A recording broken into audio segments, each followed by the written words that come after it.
जहां पर भी बड़े बड़े रिवोल्यूशनरी आइडियाज की बात होती है, जहां पर भी बात होती है बड़े मैसिव सोशल चेंजेस की, जहां पर भी बात होती है मास कम्युनिकेशन की, वहां पर कुंभ यानी एक्वेरियस राशि की बात जरूर होती है। एक्वेरियस वो राशि है कि जो चाहे तो अपने आसपास की दुनिया में बड़े बड़े चेंजेस ला सकती है, और अगर उसे मौका मिले तो पूरी दुनिया में ही वो कोई बहुत बड़ा चेंज कर सकती है। और जब सूर्य इस राशि में आ जाते हैं तो उसके ये जो ट्रेट्स होते हैं वो काफी ज्यादा बढ़ जाते हैं। अब क्योंकि ये ट्रेट्स बढ़ रहे हैं, इस वजह से जन्म होता है the change maker personality type का। तो आखिर ये चेंज मेकर पर्सनालिटी टाइप भला है क्या, और इस तरह के जो लोग होते हैं वो जीवन में कैसे होते हैं, उनकी अच्छी बुरी आदतें कौन सी होती हैं, चलिए जान लेते हैं आज के वीडियो में।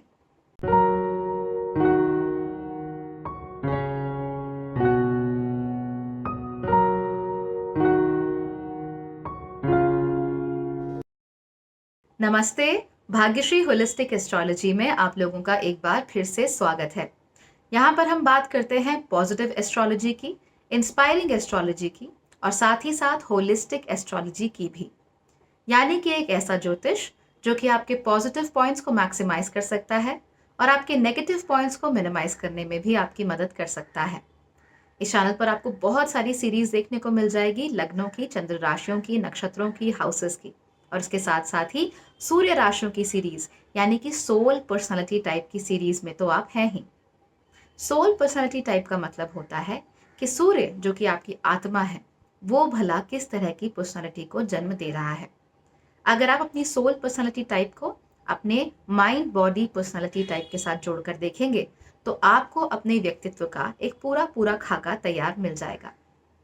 याद रखिए, सूर्य हमें क्या दिखाता है कि हमारी आत्मा कैसी है, किस तरह की पर्सनालिटी है, आत्मिक रूप से, अंदरूनी रूप से, एट आवर वेरी कोर हम क्या चाहते हैं। जो हमारी चंद्र राशि है यानी मून साइन है, वो ये दिखाता है कि हमारा सबकॉन्शियस माइंड कैसा है। और फाइनली जो हमारा लग्न होता है या असेंडेंट होता है, वो ये दिखाता है कि हमारी फिजिकल रियलिटीज़ क्या है, हम दिखते कैसे हैं और देखते कैसे हैं। तो अगर आप अपने बारे में ये सारी चीज़ें जानना चाहते हैं तो मेरी लग्नों की, चंद्र राशियों की और सूर्य राशियों की सीरीज देखना मत भूलिए। सर्च कीजिए माइंड बॉडी पर्सनालिटी टाइप्स और सोल पर्सनालिटी टाइप को, आपको अपने बारे में सब कुछ जानने को मिल जाएगा। आज का जो वीडियो है वो सोल पर्सनालिटी टाइप की सीरीज का ही एक हिस्सा है, जिसमें कि हम बात कर रहे हैं एक्वेरियस सन साइन की, जो जन्म देता है the change maker personality type को। इससे पहले कि हम इन लोगों के बारे में और बातें करें, ये जान लेते हैं कि सूर्य कैसा ग्रह होता है और कुंभ कैसी राशि होती है। सूर्य को ज्योतिष का आधार माना जाता है, क्योंकि हम जो भी चीजें देखते हैं, जो भी ज्योति हमें आसपास दिखती है, वो सब सूर्य की वजह से ही होती है। चांद भी अगर चमकता है तो सूर्य की वजह से ही चमकता है। यही वजह होती है कि सौर मंडल का और ज्योतिष का दोनों का ही आधार सूर्य ही होता है। ये सूर्य की ही ग्रेविटी है जिसकी वजह से ये जो प्लैनेट्स हैं वो हमारे सौर मंडल में गोल गोल चक्कर काट रहे हैं। ज्योतिष में सूर्य क्या दिखाता है, वो दिखाता है आपकी आत्मा को। इसको हमारा जो नेचुरल आत्मकारक होता है वो भी माना जाता है। इसके साथ साथ ही वो ये दिखाता है कि आपका कोर कैसा है, बिल्कुल अंदरूनी हिस्से में, वो हिस्सा जो किसी ने नहीं देखा, वो इस हिस्सा जिससे शायद आप खुद भी वाकिफ नहीं है, वो हिस्सा कैसा है आपके अंदर का, आपकी पर्सनालिटी का। इसके साथ साथ वो ये दिखाता है कि आपका अहम कैसा है। अब अहम और अहंकार में फ़र्क होता है, तो व्हेन आई से ईगो, मैं अहम की बात कर रही हूँ, अहंकार की बात नहीं कर रही हूँ। तो आपका ईगो कैसा है, आपका अहम कैसा है, वो भी दिखाता है। आपकी पैतृक लिनियज को, आपके पिता को, और इसके साथ साथ ही आपके पितरों को भी ये ग्रह जो है वो दिखाता है। आपके अंदर जो विल पावर है उसको दिखाता है, सेल्फ रिस्पेक्ट है उसको ये दिखाता है, आगे बढ़ने की जो इच्छा है, चमकने की जो इच्छा है उसको भी दिखाता है। साथ साथ ही ये ग्रह और क्या दिखाता है कि आपके जीवन में जो सत्ता है, चाहे वो किसी की भी सत्ता हो, सरकार हो, चाहे आपके घर में जो बड़े लोग हैं उनकी जो सत्ता जिसमें चलती हो, जो मुखिया हो घर के, वो कैसे हैं और आप उनके साथ किस तरीके के संबंध बना सकते हैं, आपको वहाँ से फ़ायदा मिलेगा या नहीं मिलेगा, आपको पॉपुलैरिटी मिलेगी या नहीं मिलेगी, ये सारी बातें भी सूर्य आपको कहीं ना कहीं डिसाइड करके दे देते हैं। अब बात कर लेते हैं कुंभ राशि की। कुंभ नैसर्गिक रूप से 11वें घर की राशि होती है। ये जो राशि है इसकी खास बात क्या होती है, यहाँ पर शनि काम करते हैं अपने ही तत्व वायु में। ओके, तो शनि तो वैसे वायु प्रधान एक ग्रह होता है, लेकिन मकर राशि में वो कहा जाता है पृथ्वी के तत्व में। अपनी जो कुंभ राशि होती है उसमें वो वायु के तत्व में ही होता है, और कुंभ दिखाता है द हाईएस्ट फॉर्म ऑफ वायु। यानी कि वायु का जो सबसे हाईएस्ट फॉर्म हो सकता है उसे कुंभ राशि डिनोट करती है। शनि यहाँ आकर बेहद ही कंफर्टेबल हो जाते हैं। इसके साथ साथ ही इस राशि पर राहु का भी प्रभाव माना जाता है। इसीलिए शनि और राहु मिलकर आपको बड़े ही इसेंट्रिक से, बड़े ही अलग से और बिल्कुल अनप्रिडिक्टेबल से रिजल्ट अक्सर यहाँ पर देते हैं। ये जो राशि है ये नैसर्गिक रूप से तो 11वें घर की राशि होती है, लेकिन शनि की ये दूसरी राशि होती है। शनि की दूसरी राशि होने की वजह से इसमें शनि के जो ट्रेड्स हैं वो काफ़ी ज़्यादा देखने को आपको यहाँ पर मिल जाते हैं। जैसे कि डीले, ये बहुत बड़ा ट्रेट होता है शनि का, जो कि आपको शनि की दोनों ही राशियों में देखने को मिल जाएगा। आपको याद होगा कुंभ लग्न या कुंभ राशि की जब मैं बात कर रही थी, उस समय पर भी मैं ये वीडियो बनाना चाहती थी कि भाई जल्दी जल्दी बना लूँ। मैंने इसके लिए एक टाइम पीरियड हमेशा की तरह डिसाइड कर दिया था कि भाई इस दिन इस समय पर मुझे ये वीडियो बनाना है और इस दिन इस समय पर ये वीडियो अपलोड करना है। लेकिन वो वीडियो कॉन्टिन्यूसली डिले होता गया और ठीक ऐसा ही इस कुंभ सूर्य राशि के वीडियो के साथ भी हुआ है। ये वीडियो बनाना तो मुझे 1 हफ्ते पहले था, लेकिन किसी न किसी वजह से डिले होता गया।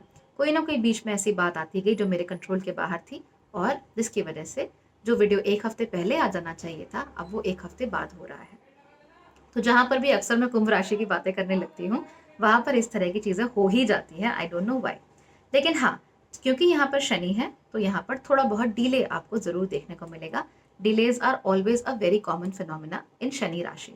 तो यही डिले आपको इस वीडियो में भी देखने को ज़रूर मिला, but I hope that's not a big problem. इसके अलावा कुंभ राशि दिखाती है बिग आइडियाज़ को, वो दिखाती है बड़े आइडियाज़ को, वो दिखाती है रिवोल्यूशन को, वो दिखाती है स्पिरिचुअल लर्निंग्स को, वो दिखाती है कि आप मास लेवल पर कितने लोगों के साथ कनेक्ट हो सकते हैं। याद रखिए कि ये जो राशि है ये सिंह के बिल्कुल ऑपोजिट राशि होती है। सिंह से 7वीं राशि होती है। क्योंकि ये सिंह से 7वीं राशि होती है तो इसीलिए यहाँ पर जो दूसरों का भाव होता है, खुद से पहले दूसरों की सर्विस करना या आइडियाज़ की सर्विस करना, ये बहुत ज़्यादा होता है। जबकि सिंह राशि में सेल्फ सेंटर्डनेस थोड़ी सी ज़्यादा होती है। तो ये दोनों एक दूसरे के नितांत ऑपोजिट होते हैं। और जैसा कि आप समझ ही गए होंगे कि सिंह राशि सूर्य की अपनी राशि होती है और कुंभ राशि उसकी एग्जैक्ट ऑपोजिट राशि होती है। यही वजह होती है कि जब सूर्य इस कुंभ राशि में आते हैं तो हमें बहुत इंटरेस्टिंग रिजल्ट देखने को मिलते हैं। जहाँ पर सूर्य भी सेल्फ सेंटर्ड है, सिंह भी सेल्फ सेंटर्ड है, वहीं उससे 7 घर दूर पर जो कुंभ राशि है वो सेल्फ पे फोकस तो इतनी होती ही नहीं है एक्चुअली। ज़रूरी नहीं है कि ये लोग दूसरों पर ही कंप्लीटली फोकस्ड हों। जैसे कि आपने देखा होगा कि कर्क राशि या स्कॉर्पियो राशि में आपको सेल्फ सैक्रिफिशियल लोग बहुत ज़्यादा मिल जाते हैं, जो दूसरों के लिए अपना कुर्बानियाँ देते हैं, सैक्रिफाइस करते हैं, एक रोटी कम खाते हैं ताकि सामने वाला एक रोटी ज़्यादा खा सके। लेकिन यहाँ पर ज़रूरी नहीं है कि वो सेल्फ सैक्रिफिशियल फीलिंग हो, लेकिन वो जो भी कर रहे होते हैं वो किसी आइडिया की सेवा के लिए कर रहे होते हैं, किसी थॉट की सेवा के लिए कर रहे होते हैं। सूर्य के यहाँ पर आ जाने से इनके अंदर ये आइडिया और थॉट की जो सेवा करने का गुण होता है वो बढ़ जाता है। बिकॉज ना तो ये कंप्लीटली दूसरों के सबॉर्डिनेट हो सकते हैं, ना ही ये कंप्लीटली सेल्फ सेंटर्ड हो सकते हैं। तो ये बीच का रास्ता चुनते हैं और बीच का रास्ता क्या होता है? Of serving an idea.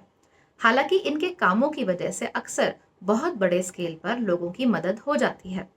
For instance आप ये मान लीजिए कि एक सन की साइंटिस्ट है और ये जो सन की साइंटिस्ट है वो एक ऐसे चीज़ का आविष्कार करना चाहता है, एक ऐसी मशीन का आविष्कार करना चाहता है जो कि प्लास्टिक के कचरे को हमेशा के लिए तबाह कर दे, ताकि पृथ्वी पर हमें और ज़्यादा लैंडफिल्स बनाने की ज़रूरत ना हो।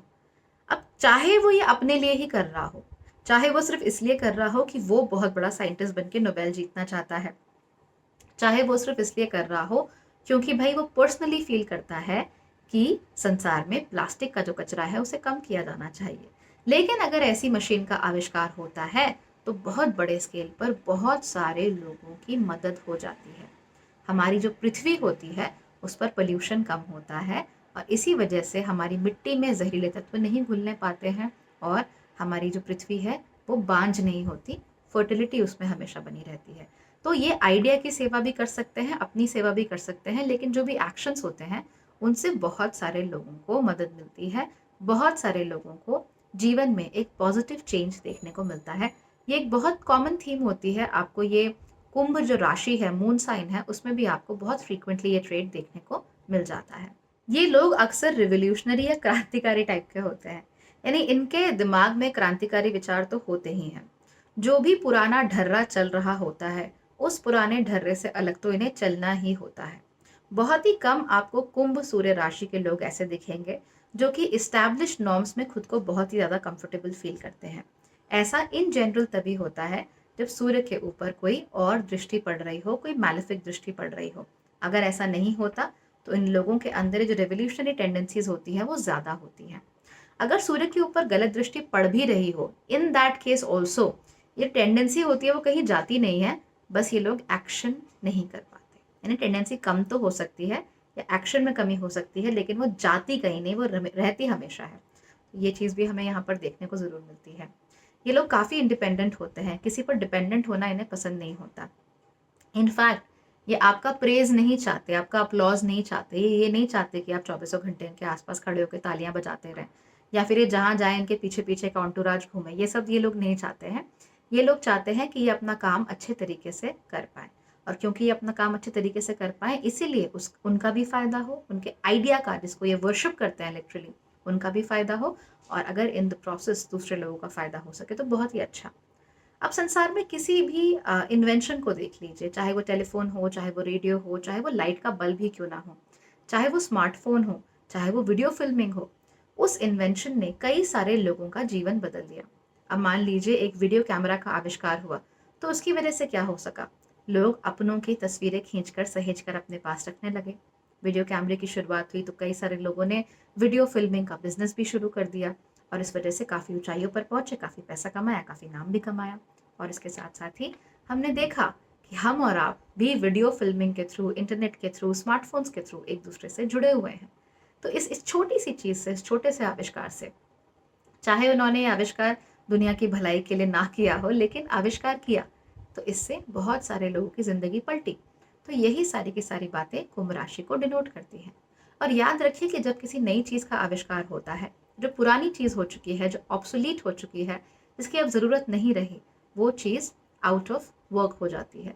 तो ये जो आइडियाज़ को आउट ऑफ वर्क करने की जो टेंडेंसी होती है, या पुरानी चीज़ों को आउट ऑफ वर्क करने की जो टेंडेंसी होती है, वो आपको कुंभ सूर्य राशि में बहुत ज़्यादा देखने को मिल जाती है।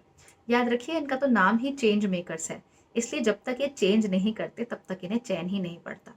अब ज़रूरी नहीं है कि कुंभ राशि में जन्मा हुआ हर एक व्यक्ति साइंटिस्ट हो, हर एक व्यक्ति एनवायरनमेंट के बारे में सोचता हो, हर एक व्यक्ति बहुत बड़ा लेखक हो, हर एक व्यक्ति बहुत बड़ा पॉलिटिशियन हो।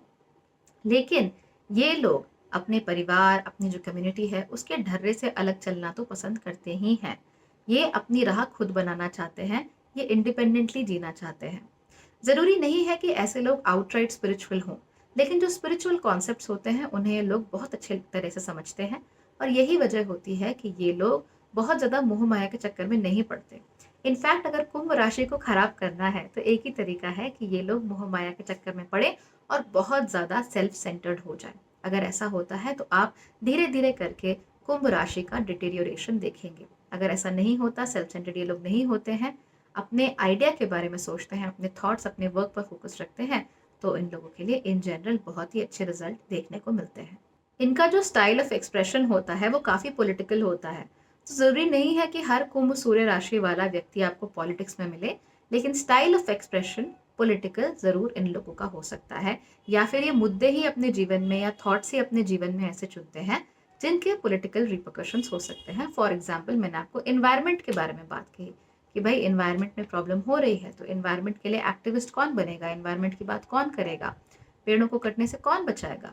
ये सारी की सारी बातें जो है वो कुंभ राशि में नैसर्गिक तौर से विद्यमान होती हैं। ये लोग अक्सर आपने देखा होगा कि बहुत ज़्यादा क्लोज रिलेशनशिप्स को मैनेज नहीं कर पाते हैं। यही चीज़ आपको कुंभ चंद्र राशि में भी देखने को मिलती है और कुंभ लग्न में भी देखने को मिलती है। In fact this is a curse of Kumbh. Actually इसे मैं कर्स ऑफ कुंभ कहती हूँ कि ये लोग इंटीमेसी क्रेव तो करते हैं, ये चाहते हैं कि लोग इनके आसपास हों, लेकिन ये इतनी भी इंटीमेसी नहीं चाहते कि इनके लिए और इनके एकांत के लिए जगह ही ना बचे। इनके लिए इनका पर्सनल स्पेस, इनका एकांत बहुत ही मायने रखता है। इनके लिए इनका कमरा बहुत मायने रखता है। इनके लिए इनकी किताबें, इनके आइडियाज़, जिस चीज़ के बारे में ये स्ट्रांगली बिलीव करते हैं, वो सब चीज़ें बहुत मायने रखती हैं। इनके लिए इनकी फ्रीडम बहुत मायने रखती है। यही वजह होती है कि कई बार जब ये लोग रिलेशनशिप्स में आते हैं या फिर इनकी शादी होती है, तो शादी को निभाने में इन्हें दिक्कत महसूस होती है। ऐसा नहीं है कि ये अपने पति या पत्नी से या बॉयफ्रेंड या गर्लफ्रेंड से प्यार नहीं करते या उन्हें नापसंद करते हैं या फिर सिर्फ टाइम पास के लिए साथ बिठा रखा है, ऐसा नहीं होता। लेकिन इनका प्यार करने का, प्यार जताने का तरीका बहुत ही अलग हो सकता है और ये कंसिस्टेंट इंटीमेसी क्रेव नहीं करते हैं। ये लोग चाहते हैं कि इन्हें अकेला भी सिग्निफिकेंट अमाउंट्स ऑफ टाइम के लिए छोड़ा जाए। अगर आप इन लोगों के पार्टनर हैं या फिर आपके पति पत्नी, बॉयफ्रेंड गर्लफ्रेंड, बच्चों तक का अगर कुंभ सूर्य राशि है, कुंभ चंद्र राशि है या कुंभ लग्न भी है, इन दैट केस कोशिश कीजिए कि इन लोगों को अपना एकांत समय समय पर मिलता रहे। नहीं मिलता तो ये लोग आंतरिक तौर से इनको परेशानी होनी शुरू हो जाती है। They become extremely sick, they don't like it. और इनको जब अंदर से ये परेशानी होनी शुरू होती है तो फिर ये लोग थोड़ा सा रूड बिहेव कर सकते हैं। तो ये उनका आंतरिक जो एकांत है, that's very very important for these people. इनको अपने इस एकांत से कभी दूर मत करिए, तो आपका रिलेशनशिप अच्छा चल सकता है। और ये मान के चलिए कि इंटरपर्सनल रिलेशनशिप किसी भी कुंभ व्यक्ति की स्ट्रॉन्ग पॉइंट जो है वो नहीं होते हैं। ये स्ट्रॉन्ग पॉइंट कैंसेरियंस के हो सकते हैं, पिसियंस के हो सकते हैं, लिब्रंस के हो सकते हैं, जेमिनियंस के भी हो सकते हैं, लेकिन एक्वेरियंस का पर्सनल रिलेशनशिप स्ट्रॉन्ग पॉइंट कभी भी नहीं होता है। बहुत ही कम एक्वेरियंस ऐसे होते हैं जिनका जो रिलेशनशिप का जो तरीका है हैंडल करने का वो अच्छा हो। वो भी तभी हो सकता है जब लग्न और चंद्रमा जो है वो वाटर साइंस में हो या फिर बहुत ही सौम्य नक्षत्रों में हो, तो ये थोड़े बहुत इमोशनली अवेयर हो सकते हैं। अदरवाइज इमोशनल अवेयरनेस आपको एक्वेरियस में थोड़ी सी कम देखने को मिलेगी, क्योंकि याद रखिए कि जो सोल की जर्नी होती है, एक्वेरियस उस सोल की जर्नी में सेकेंड लास्ट स्टेप होता है ऑफ एक्वेरियस। क्योंकि ये स्टेप सेकेंड लास्ट होता है, इस वजह से क्या होता है that the soul is not really concerned about what is material. Materialist चीज़ों का जो जेनिथ होता है वो हमें केप्रिकॉन में देखने को मिल जाता है। मटीरियल डिजायर्स का जो टॉप मोस्ट आपको एक्सप्रेशन देखने को मिलेगा वो आपको मकर में जाकर खत्म हो जाता है। 11th हाउस में जहाँ पर ये कुंभ राशि होती है, वहाँ पर क्या होता है, वहाँ पर you are more about things that are beyond your self, right. You stop thinking about your self, you stop thinking about कि मैं क्या पा सकता हूँ। आप इस बारे में सोच रहे हो कि अब मैं आगे और क्या कर सकता हूँ, मैं ऐसा क्या कर सकता हूँ, मैं किस आइडिया की सेवा कर सकता हूँ, मैं किस आइडिया या किस थॉट के पीछे अपना जीवन लगा सकता हूँ, मैं कहाँ पर जाकर खुद को इन्वेस्ट कर सकता हूँ। सो ये जो पर्सनल इन्वेस्टमेंट की बात होती है वो बात आपको इंटरपर्सनल रिलेशनशिप में बहुत ही कम देखने को मिलती है कुंभ सूर्य राशि वाले लोगों में।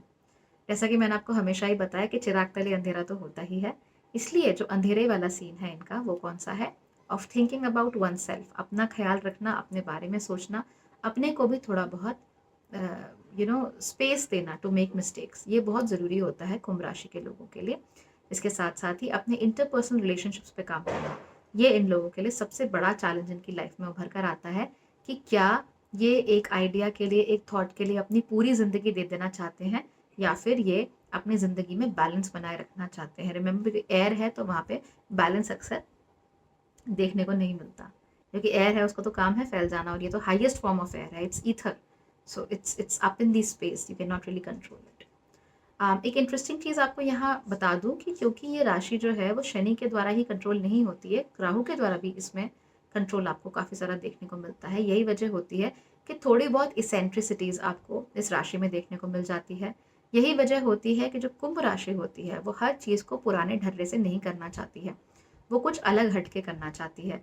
कई बार तो ये लोग अलग हटके चीज़ें सिर्फ इसलिए करते हैं क्योंकि ये दूसरों के साथ किसी ट्रेंड का हिस्सा नहीं बनना चाहते। तो अगर आपको एक्वेरियस राशि वाले यूट्यूबर्स मिल गए, राइट, तो आप नोट करेंगे कि ये लोग ट्रेंड्स का हिस्सा नहीं बन रहे हैं, ये वही कर रहे हैं जो वो करना चाहते हैं, ना कि वो कर रहे हैं जो कि दुनिया में चल रहा है।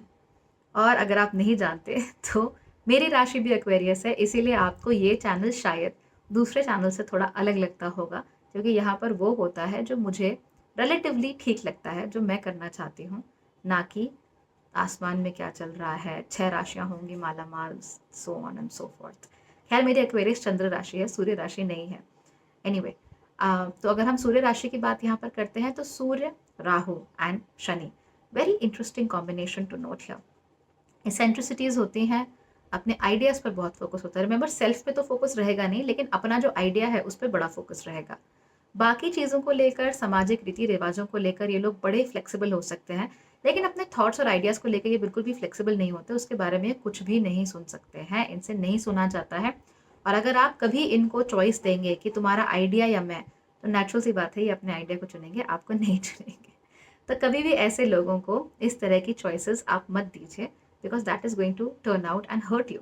हाँ, कंपैटिबिलिटी की सीरीज़ में बहुत जल्दी लाने वाली हूँ, तो अगर आपका कोई भी रिलेशनशिप है, चाहे सास बहू का क्यों ना हो, चाहे क्या कहते हैं माँ बाप का क्यों ना हो, चाहे बच्चों का क्यों ना हो, चाहे आपका स्पाउस या पार्टनर के साथ क्यों ना हो, उसमें आपको बहुत आसानी होगी सामने वाले व्यक्ति को समझने में और ये जानने में कि आपकी राशि उनके साथ कैसे इंटरैक्ट करती है।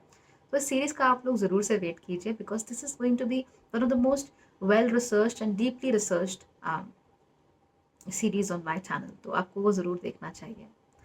इन द मीनवाइल हम बात कर लेते हैं कि इस राशि को जज करने का तरीका क्या होता है। देखिए, जज करने का तरीका बहुत आसान है। सूर्य की पोजीशन देखनी होती है, राहु की पोजीशन देखनी होती है और सबसे खास शनि की पोजीशन देखनी होती है। सूर्य की आधी पोजीशन तो हमें पता ही है कि भाई ये कुंभ राशि में है। अब देखिए कि कुंभ राशि के कौन से नक्षत्र में है, क्या कोई युति है यानी कंजंक्शन है, या कोई आस्पेक्ट है यानी कि दृष्टि है या नहीं है। उससे आपको पता लग जाएगा कि सूर्य अच्छे रिजल्ट्स यहाँ पर दे रहा है या नहीं दे रहा है। अब क्योंकि यहाँ को रूलरशिप जो होती है वो सैटर्न के साथ साथ राहु की भी होती है, इसलिए आप ये चेक कीजिए कि सैटर्न कहाँ है, कौन सी राशि में है, कौन से घर में है, कौन से नक्षत्र में है और कुंभ राशि से कितने घर दूर हैं। इससे भी आपको पता लग जाएगा कि रिजल्ट्स सैटर्न की वजह से अच्छे आ रहे हैं या नहीं आ रहे हैं। और सिमिलर चीज़ आपको राहु के साथ भी फॉलो करनी है। याद रखिए, युतियों और दृष्टियों यानी कंजंक्शंस और एस्पेक्ट्स की वजह से ये जो रिजल्ट्स मैंने आपको बताए थे उसमें थोड़े बहुत चेंजेस आपको देखने को मिल सकते हैं। फॉर इंस्टेंस, मान लीजिए कि कुंभ राशि तो है, ठीक है, सूर्य कुंभ राशि में है, लेकिन ये कुंभ राशि जो है वो आपके 5वें घर में बैठी हुई है, सूर्य इन 5th हाउस इन एक्वेरियस। तो क्या होगा कि आपका सेल्फ के ऊपर फोकस रिलेटिवली बढ़ जाएगा दूसरे एक्वेरियन लोगों के मुकाबले। So you will be a lot more focused on the self, और आप लोग हर आइडिया को ज्यादा पॉलिटिकली प्रेजेंट करेंगे, ज्यादा क्रिएटिवली प्रेजेंट करेंगे, ज्यादा से ज्यादा लोगों तक अपने आइडियाज को पहुंचाने की कोशिश करेंगे, बिकॉज 5वें घर में बैठ के सूर्य डायरेक्ट दृष्टि डाल रहा होगा आपके 11वें घर में, यानी 7th दृष्टि जो होगी उसकी, उसको हमें देखना बहुत जरूरी हो जाता है।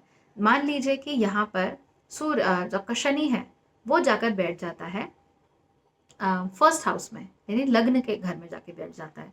अगर शनि लग्न के घर में जाकर बैठ जाता है तो क्या होता है कि you become somebody who is creative, no doubt. तो 5वें घर में कुंभ राशि में सूर्य है, ठीक है, लेकिन लग्न में आपका बैठा हुआ है शनि, तो आप सेल्फ कॉन्शियस ज्यादा होंगे।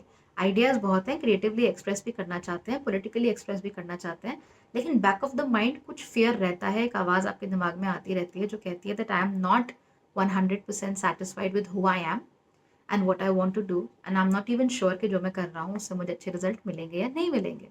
यहीं पर अगर राहु मान लीजिए आपके 10वें घर में जाकर बैठ जाते हैं या 12वें घर में जाकर बैठ जाते हैं, तो वो ये बताते हैं कि भैया जो भी काम होगा उसमें आपको कॉन्स्टेंटली चेंजेस देखने को मिलेंगे। You will have to constantly change what you are doing, especially अगर 10वें घर में राहु है तो बार बार आपका प्रोफेशन या मोडस ऑपरेंडी जो है वो चेंज होता रहेगा। अगर 12वें घर में भी राहु जाता है, 10वें में भी जाता है, in both of the cases जहाँ आप रहते हैं वहाँ के नहीं, वहाँ के बाहर की जगहों से आपका जुड़ाव बहुत ही ज़्यादा हो जाता है। तो अगर आप ऐसी पर्सनालिटी को एक साथ देखेंगे रिगार्डलेस ऑफ द राशिज, तो आप ये नोट करेंगे कि 10वें घर का राहु तो कहता है कि भैया बाहर देखो, बाहर के कल्चर्स में इंटरेस्ट लो। शनि कहता है that I am not 100% comfortable in who I am and what I do and how I look and blah blah. And उसके बाद जो 5वें घर का सूर्य है वो क्या कहता है, वो कहता है कि भाई अब मुझे अपने आप को पॉलिटिकली एक्सप्रेस करना है। ऐसा व्यक्ति अगर अपने घर को, अपनी कम्युनिटी को, अपना जो उसका नेटिव प्रोफेशन है या नेटिव जो भी उसकी लैंग्वेज है, नेटिव जो भी कस्टम्स है, उसके बाहर जाकर अगर कुछ करने की कोशिश करता है तो रिलेटिवली ज़्यादा सफलता मिलती है। वहाँ उसका एक्सप्रेशन ज़्यादा अच्छा होता है, वहाँ वो उन बेड़ियों को तोड़ सकता है जिन बेड़ियों में उसने खुद को फंसा कर रखा हुआ है। Very important thing, very interesting thing जो आप नोट कर सकते हो। तो बड़ा ही बेसिक सा एग्जाम्पल मैंने आप लोगों को दिया है। अगर आप इस एग्जाम्पल को देखें तो आपने यहाँ राहु की स्थिति देखी, शनि की स्थिति देखी और सूर्य की स्थिति देखी, और आपको पता लग गया कि कहाँ पहुँचने वाला है आपका जो व्यक्ति विशेष है, वो कहाँ तक जा सकता है, कितना अपने आप को एक्सप्रेस कर सकता है। ऑफकोर्स हमने ये नहीं देखा कि इन प्लैनेट्स में से कौन सा प्लैनेट बली ज़्यादा है और किस प्लैनेट में कितनी शक्ति है, कौन सी महादशा चल रही है, वो हमने नहीं देखा, बट एक जेनरिक हमने इसका एक निष्कर्ष निकालने की कोशिश की। आप भी ऐसे ही निष्कर्ष निकालने की कोशिश कर सकते हैं। याद रखिए, किसी भी चीज़ को आप आइसोलेशन में मत देखिए। मैं हमेशा आपको कहती हूँ कि होलिस्टिकली देखिए। It's holistic astrology. एक ही घर को, एक ही राशि को, एक ही प्लैनेट को देखकर चलेंगे तो हमेशा गलत रिजल्ट्स आएंगे। Look at the complete snapshot, look at the complete picture that your kundli is trying to show you. आप लोग हमेशा कोशिश कीजिए कि बहुत ज़्यादा डिपेंडेंट ना रहें किसी के ऊपर। हमेशा यही कोशिश कीजिए कि आप इंडिपेंडेंट थॉट को जगह दें, और हमेशा यही कोशिश कीजिए कि जो भी व्यवस्था, चाहे वो आपके घर की हो, चाहे वो आपके ऑफिस की हो, चाहे वो आपकी सरकार की हो, अगर व्यवस्था सड़ रही है, अगर व्यवस्था अब काम नहीं कर रही है, तो आप ये मान लीजिए कि उस व्यवस्था को बदलने का समय आ गया है। अब बदलने के लिए आपको क्या करना पड़ेगा? आपको करना पड़ेगा एक्सपेरिमेंट। एक्सपेरिमेंटेशन से आप लोग कभी भी दूर मत भागिए। आइडियाज़ से आप लोग कभी भी दूर मत भागिए। आइडियाज़ को मौका ज़रूर दीजिए, खास तौर पे ऐसे आइडियाज़ को जो ना सिर्फ आपका, बल्कि आपके जो आसपास के लोग हैं उनके लाइफ में भी बहुत बड़ा, बहुत इंटरेस्टिंग, बहुत अच्छा चेंज, पॉजिटिव चेंज ला सकते हैं। एक बात ज़रूर याद रखिए, अगर आप the change maker personality type के हैं, यानी आपका जन्म एक्वेरियस कुंभ जो राशि है, सन साइन है, उसमें आपका जन्म हुआ है, तो क्या होता है, आपका पूरा जीवन मी वर्सेस द वर्ल्ड की खींचतान जो है उसमें बीत जाता है। कितना समय मैं खुद को दूं, कितना दूसरों को दूं, कितना फोकस खुद पे करूं, कितना दूसरों को करूं, ये खींचतान आपके मन में हमेशा लगी रहती है। और ये खींचतान तब बहुत ज़्यादा बढ़ जाती है जब सूर्य यहाँ पे होते हैं। तो एक्वेरियस मून साइन में टेंडेंसी थोड़ी कम होती है, बिकॉज वो तो वैसे भी आइसोलेटेड सा फील करते हैं खुद को। लेकिन जब सूर्य यहाँ आता है तो ईगो आता है, आत्मा आती है, अहम आता है, तब यहाँ पर थोड़े क्लैशेस होते हैं। और तब आप समझ नहीं पाते कि खुद पर ध्यान दें या दूसरों पर ध्यान दें, या क्या करें, या दुनिया की सुने या अपनी सुने, आप दुनिया की बात करें या अपनी बात करें। ऐसे में थोड़े से इश्यूज देखने को आपको मिल सकते हैं। पूरी जिंदगी भर ये चैलेंजेस आपके पीछे पीछे चलते रहते हैं। तो चैलेंजेस पीछे चलते रहते हैं, उसमें कोई बात नहीं है। आपको हर जगह पर थोड़ा थोड़ा स्पेस बनाना पड़ता है। जब अपने थॉट्स और अपने आइडियाज़ की बात हो तो obviously focus on what you know, और जहाँ इंटरपर्सनल रिलेशनशिप की बात हो वहाँ पर दूसरों पर भी थोड़ा फोकस करना चाहिए। तो ये बैलेंसिंग एक्ट जब आप सीख लेते हैं तो आपकी लाइफ रिलेटिवली बेहतर चलती है। और याद रखिए, थोड़ा ध्यान खुद का रखने की भी ज़रूरत होती है। ओवरऑल अगर मैं आपसे कहूँ कि भाई स्ट्रॉन्ग विल्ड, ओके, दृढ़ इच्छा शक्ति वाले, दृढ़ निश्चय वाले, इंडिपेंडेंट, फ्रीडम ओरिएंटेड, समाज की रूढ़ियों और बेड़ियों में ना फंसने वाले, वहाँ ना पड़ने वाले, नए थॉट्स और आइडियाज़ की बात करने वाले, समाज को प्रोग्रेस की ओर ले जाने वाले, दुनिया है उसे एक नए ढर्रे पर चलाने वाले, विकास का एक नया पथ दिखाने वाले लोग जो हैं वो कौन होते हैं? तो मैं हमेशा एक्वेरियस राशि की ही बात करूंगी, क्योंकि ये लोग चाहे आइसोलेशन में ही जीते हों, चाहे इनका आइडिया दुनिया में किसी तक ना पहुंच पाए, लेकिन फिर भी ये अपने आइडिया पर पूरी तरीके से फोकस्ड होते हैं और उसकी तरफ पूरी वफादारी, पूरी ईमानदारी रखते हैं। अगर वो इंटरपर्सनल रिलेशनशिप को अच्छे से हैंडल करना सीख जाए तो उनकी लाइफ में ज़्यादा अच्छे, ज़्यादा खूबसूरत चेंजेस भी देखने को मिल सकते हैं। अगेन, जैसा कि मैं हमेशा कहती हूँ, हर चीज़ आपके कर्मों पर डिपेंड करती है। कर्मों में थोड़ा बहुत भी अगर आप चेंज करेंगे तो आपके जीवन में आपको बड़े बड़े चेंजेस देखने को ज़रूर मिलेंगे। तो ये तो हो गई एक्वेरियस सन साइन की बात, यानी the change maker personality type की बात। आई होप आपको ये वीडियो अच्छा लगा। अगर अच्छा लगा है तो इसे लाइक कीजिए और अपने दोस्तों के साथ शेयर करना बिल्कुल भी मत भूलिए। आप चाहें तो चैनल को सब्सक्राइब भी कर सकते हैं। मैं ऐसे ही बहुत सारे इन डेप्थ रिसर्च जो वीडियोस होते हैं और उसमें मेरा जो टेक होता है होलिस्टिक एस्ट्रोलॉजी का, वो आपके सामने लेकर आती रहती हूँ। इस सीरीज़ का जो फाइनल वीडियो है पाइसिस सन साइन का, वो भी बहुत जल्दी, इनफैक्ट इसी महीने ही मैं आपके सामने लेकर आने वाली हूँ, तो उसे भी आप ज़रूर देखिएगा। और फिर जो सन साइन, मून साइन और लग्न साइंस हैं, उनको अगर आप मिलाकर देखेंगे तो आपको अपनी पर्सनालिटी के बारे में बहुत कुछ समझ आएगा। कहाँ कहाँ पर कौन कौन से क्लैशेस होते हैं, क्यों होते हैं, उनकी क्या वजह है। कोई काम करने की इच्छा है तो भी आप क्यों नहीं कर पाते हैं, अगर कोई काम कर रहे हैं तो भी आपका मन उसमें क्यों नहीं लग पाता है। ये सारी की सारी बातें आपको एकदम क्लियर हो जाएंगी। और जब यहाँ पे क्लैरिटी आना शुरू हो जाती है तब व्यक्ति अपने कर्मों में चेंज करता है, और जब कर्मों में चेंज करता है तो जीवन में चेंज स्वतः ही देखने को मिल जाता है। तो यही मेरा ज्योतिष है। आई होप आपको अच्छा लगा। अपना कीमती समय देने के लिए बहुत बहुत धन्यवाद। Thank you so much for watching.